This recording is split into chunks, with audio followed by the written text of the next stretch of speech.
देख रहे हैं हल्का हलचल।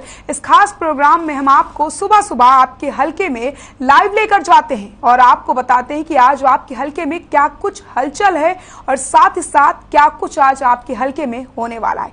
तो आइए शुरुआत करते हैं और सीधे चलते हैं अपने सहयोगी के पास, अशोक ग्रोवर के पास। रतिया हलके से हमारे साथ अशोक ग्रोवर जुड़ गए हैं। अशोक, मैं आपके पास आऊंगी। जिस तरीके से हम बात कर रहे हैं हल्का हलचल की, तो आज आपके हलके में क्या कुछ हलचल देखने को मिल रही है?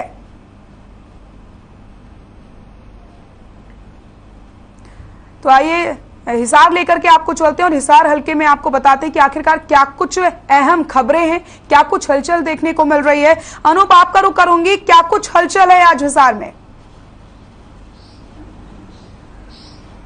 सृष्टि, अगर मैं हिसार की बात करूं तो हिसार के हल्का उपलाना की सबसे पहले बात करना चाहूंगा। वहां पर आज रोजगार मेला लगाया जाएगा।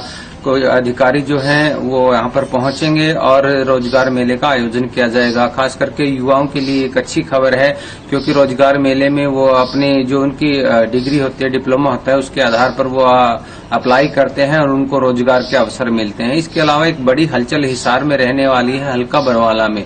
हल्का बरवाला का गांव है खेदड़, जहां पर लगभग पिछले 90 दिन से भी ज्यादा समय से धरना प्रदर्शन चला हुआ है। थर्मल प्लांट, जो पावर थर्मल प्लांट है उसमें, तो उसको लेकर के आज जिस प्रकार की जानकारी मिल पाई थी कि वो रेलवे ट्रैक को बाधित करने की कोशिश करेंगे। हालांकि देखने वाली बात यह है कि पुलिस प्रशासन को पहले से इस बात की खबर है और 90 दिन से ज्यादा का जो धरना चल चुका है उसको लेकर के जो गांव के लोग हैं वो आज रेलवे ट्रैक पर आने की सूचना है। तो इस प्रकार एक बड़ी हलचल जिला हिसार में रहने वाली है। सृष्टि, बिल्कुल अनूप, जिस तरीके से आपने बताया कि लगातार 90 दिनों से प्रदर्शन किया जा रहा है, तो आज यहाँ पर रेलवे ट्रैक में आ सकते हैं प्रदर्शनकारी। तो ऐसे में प्रशासन ने क्या कुछ तैयारियां की हैं? प्रशासन से आपकी बात हो पाई होगी इसको लेकर के?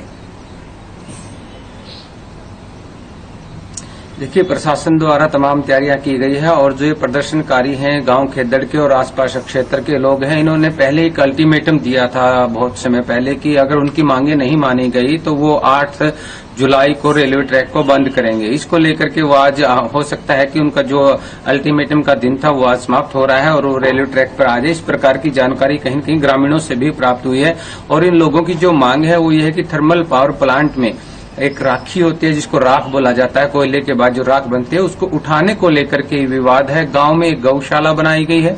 गौशाला इस बेस पे बनाई गई थी कि जो थर्मल प्लांट के अधिकारी है उनका कहना था कि जब वो राख नहीं उठती थी तब उन्होंने ग्रामीणों की सहायता लेकर के उस राख को उठाने का काम किया था, लेकिन अब थर्मल प्लांट कहीं कहीं ठेकेदारी प्रथा अपना करके उसको और लोगों को देना चाहता है, जिससे उनकी गौएं जो है बेसहारा हो जाएगी। इस मामले को लेकर के वो रणजीत सिंह चौटाला बिजली मंत्री से मिल चुके हैं और बहुत लंबे समय से वो धरना प्रदर्शन कर रहे हैं। सर, बिल्कुल, देखिए अनूप, हमारा मकसद यही है कि हम दर्शकों तक तो सारी खबरें पहुंचा पाएं और उन्हें बता पाएं कि आखिरकार उनके हलके में क्या कुछ हलचल देखने को मिल रही है।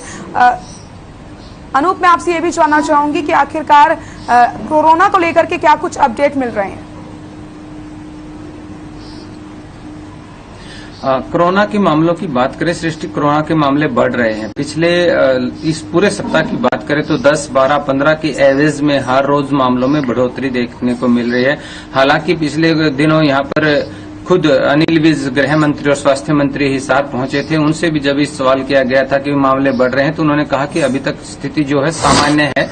ऐसे में लोगों को सिर्फ एहतियात बरतने की जरूरत है, क्योंकि जिस प्रकार एक समय होता था जब मामले हर रोज 200-300 के करीब आते थे, उसके एवज में अगर 10 से 12 मामले आ रहे हैं तो उसको स्थिति सामान्य नहीं बताई जा रही है, लेकिन जरूरी है कि एहतियात बरती जानी चाहिए। इसके साथ साथ मौसम की जरूरी मैं बात करना चाहूंगा सृष्टि की। मौसम विभाग द्वारा जिस प्रकार से 6, 7, 8 तारीख को बारिश बताई गई थी, लेकिन वो 6, 7, 8 तारीख को गर्मी बहुत ज्यादा हुई, बहुत ज्यादा उमस हुई है और बारिश का लोग इंतजार कर रहे हैं। बारिश होने की संभावना के साथ साथ अलर्ट जारी किया गया था बाढ़ को लेकर के, लेकिन वो विपरीत यहाँ पर देखने को मिला है। बाढ़ और बारिश के बजाय गर्मी बहुत अधिक बढ़ चुकी है क्षेत्र में। बिल्कुल सृष्टि, अब आइए आपको ले चलते हैं रतिया और बताते हैं आपको कि आखिरकार रतिया में क्या कुछ हलचल देखने को मिल रही है। हमारे सहयोगी अशोक हमारे साथ जुड़ गए हैं। अशोक, आपका रुख करूंगी, हमारे दर्शकों को बताइए कि आखिरकार रतिया में क्या कुछ हलचल है आज? आज वन टाइम प्लास्टिक के खिलाफ विशेष अभियान चलाया जाएगा नगर पालिका द्वारा।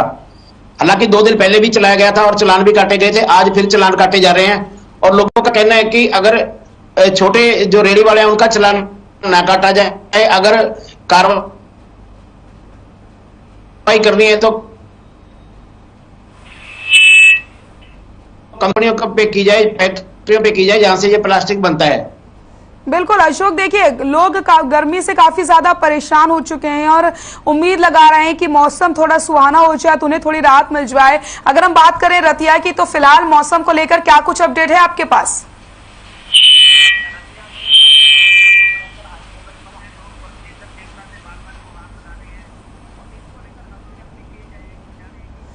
बिल्कुल, तो आइए अब आपको हम बता देते हैं कि आखिरकार सोनीपत में आज क्या कुछ खास होने वाला है और सोनीपत में क्या कुछ हलचल देखने को मिल रही है। लाजपत हमारे सहयोगी हमारे साथ जुड़ गए। लाजपत, आपका रुख करूंगी, दर्शकों को बताइए कि आज सोनीपत में क्या कुछ खास वो देखने वाले हैं और आखिरकार आज सोनीपत में क्या कुछ हलचल देखने को मिलेगी।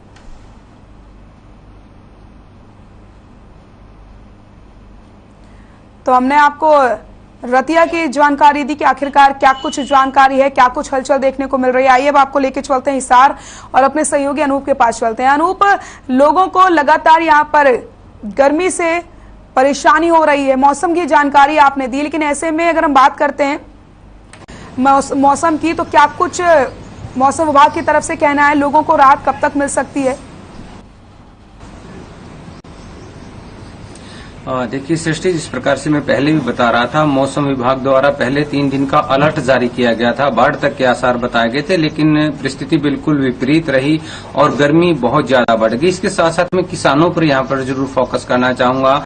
किसानों को हाल फिलहाल बारिश की बहुत अधिक आवश्यकता है, क्योंकि जिस प्रकार से अब धान की रुपाई का समय चला हुआ है और जो नरमा है या अन्य जो फसलें हैं उनमें सिंचाई की आवश्यकता होती है। ऐसे में बारिश की बहुत जरूरत रहती है, तो किसान भी कहीं न कहीं ये आस लगाए बैठे हैं कि मानसून जल्दी आए और अच्छी बारिश हो, ताकि उनकी जो फसलें हैं वो अच्छी हो, पैदावार उनकी बढ़ सके। लेकिन जिस प्रकार से मौसम विभाग ने जानकारी दी थी वो बिल्कुल विपरीत निकली। 6, 7, 8 तारीख आज तक बहुत ज्यादा हुमस गर्मी यहाँ देखने को मिली है, जबकि अनुमान ये लगाया जा रहा था कि 6 तारीख को बारिश होगी, 7 और 8 को भी अच्छी बारिश होने की संभावना जताई जा रही थी। लेकिन गर्मी इतनी बढ़ी है कि बारिश की एक बूंद भी नहीं गिरी और किसान भी कहीं न कहीं बारिश की इंतजार में बैठे हैं। सृष्टि, तो हमारे सोनीपत से लाजपत भी हमारे साथ जुड़ गए हैं। लगातार आपको हम हर हलके की हलचल बता रहे हैं और ये भी आपको बता रहे हैं कि आखिरकार आज क्या कुछ खास होने वाला है आपके हलके में। लाजपत, जानकारी दीजिए कि आखिरकार सोनीपत में आज क्या कुछ खास है।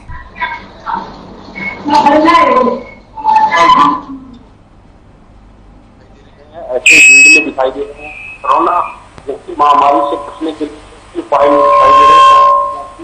चीन के सामने काफी बड़ी चुनौती है, लेकिन अभी जो गर्मी का समय है और काफी बड़ी जो है अभी बारिश का भी समय है, तो जो रोड हैं, जो गलियां हैं, उनमें भी काफी गंदगी है और जो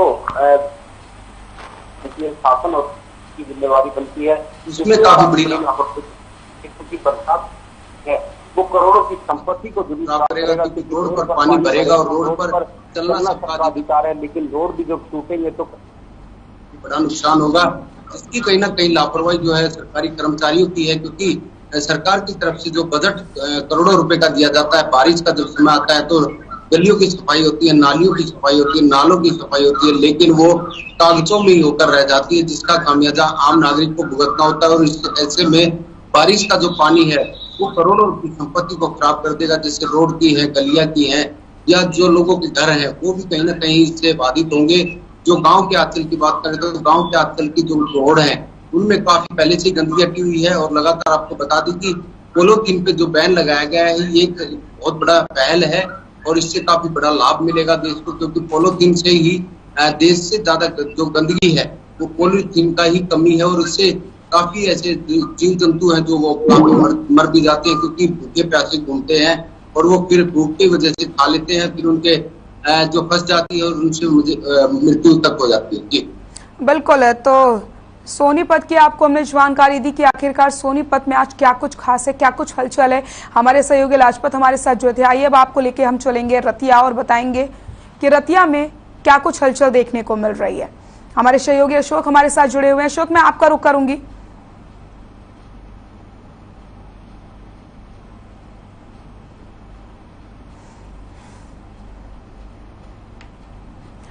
तो आपको बताते चले, लगातार हम आपको हर हलके की हलचल बता रहे हैं, क्या कुछ आपके हलके में आज खास होने वाला है। और कुछ टेक्निकल इश्यूज की वजह से हम अपने सहयोगियों तक नहीं पहुंच पा रहे हैं, लेकिन हम आपको जल्द से जल्द और हलकों की जानकारी देंगे। लेकिन आइए आपको अब लेके चलते हैं हम हिसार, और हमारे सहयोगी अनूप हमारे साथ जुड़े हुए हैं। अनूप, जिस तरीके से हमने यहाँ पर बात कर ली कोरोना की, हमने बात कर ली मौसम की, हमने कई सारी जानकारी अपने दर्शकों को पहुंचा दी, लेकिन अब हम अगर बात करते हैं सिंगल यूज प्लास्टिक बैन जिस तरीके से हो चुकी है, तो इसको लेकर के क्या कुछ अपडेट मिल रहे हैं? लोगों तक आप पहुंचे होंगे, ग्राउंड जीरो पर आप गए होंगे, तो लोगों की क्या कुछ इसको लेकर राय है? क्या वो इसका समर्थन कर रहे हैं?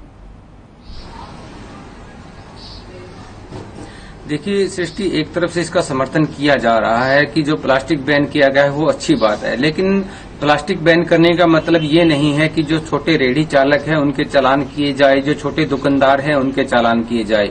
जो छोटे दुकानदार है, रेहड़ी चालक है या आम जन है, उनकी सीधी सीधी मांग है कि जो प्लास्टिक बनाने वाली फैक्ट्रियां हैं जो पॉलीथीन बना रही हैं, तो उनको बैन किया जाए, क्योंकि उनके पास अगर जब तक प्लास्टिक बनता रहेगा, पॉलीथीन बनते रहेंगे, तब तक उन लोगों का कोई कसूर नहीं है। वो अपना मुनाफा जो है वो पूरा का पूरा कमा रहे हैं, वहां से प्लास्टिक पॉलीथीन बना करके दुकानों तक भेजा जा रहा है, और ऐसे में उनकी मजबूरी रहती है कि जब उनके ग्राहक आते हैं तो उनको थैले के रूप में उसका प्रयोग करना पड़ता है। जब फैक्ट्रियां बैन हो जाएगी तो वो भी इसका अल्टरनेट ढूंढ लेंगे, चाहे वो कपड़े के थैले बनाएं या फिर किसी जूट वगैरह के थैले बनाएं। लेकिन हाल फिलहाल सिर्फ यही देखने को आ रहा है कि दुकानदारों के और रेहड़ी चालकों के चालान किए जा रहे हैं, जबकि कार्रवाई बड़ी फैक्ट्रियों पे होनी चाहिए। इस प्रकार की मांग लोगों की है सृष्टि।